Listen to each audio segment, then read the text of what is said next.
వైఎస్ఆర్ కడప జిల్లాలో మాలమహానాడు అండ్ రాక్స్ national president doctor RS Ratnakar సమావేశం నిర్వహించారు. ఎస్సీ వర్గీకరణ అంశం దళితుల ఐక్యతపై దేశవ్యాప్త చరిత్రలోనే మోదీ చేసిన అతిపెద్ద రాజకీయ కుట్ర అన్నారు.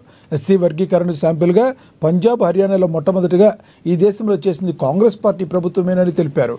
బీజం కాంగ్రెస్ పార్టీ వేస్తే దీన్ని మోడీ దేశవ్యాప్తంగా చేశారని ఆరోపించారు. ఈ నల్ల చట్టాలను ఉపసంహరించుకోకపోతే తీవ్ర పరిణామాలు ఎదుర్కోవాల్సి ఉంటుందని కేంద్ర రాష్ట్ర ప్రభుత్వాలకు హెచ్చరికలు జారీ చేశారు. తెలుగు రాష్ట్రాల్లో ఉన్నటువంటి మాల సోదరులారా, బంధువులారా, మిత్రులారా, అన్ని రాజకీయ పార్టీలు ఎస్సీ వర్గీకరణ ముసుగులో మన సామాజిక వర్గాన్ని కుట్ర చేసి తొక్కేస్తా ఉన్నాయి మిత్రులారా. ఇకపోతే ఎస్సీ రిజర్వేషన్ పేరులో మనకి ఇచ్చేది peanuts, nothing but spit rice, ఎంగిలి మెతుకులు పడేస్తా ఉన్నారు మిత్రులారా. 100లో 4 దీనివల్ల బెనిఫిట్ జరుగుతూ ఉంది. కాబట్టి ఈనాటికి 96% of SC population still at the bottom level, కిందే పేదరికంలో ఉండిపోయారు మిత్రులారా. ఈ 100లో 4 ఇచ్చేటటువంటి ఈ సీట్లను తెలుగు రాష్ట్రాల ముఖ్యమంత్రులు అపూర్వ సహోదరులు చంద్రబాబు నాయుడు, మన రేవంత్ రెడ్డి తెలుగు రాష్ట్రాల్లో ఎస్సీ లిస్టులో ఉన్నటువంటి 59 ఎస్సీ కులాలకు సమంగా పంచుతారట.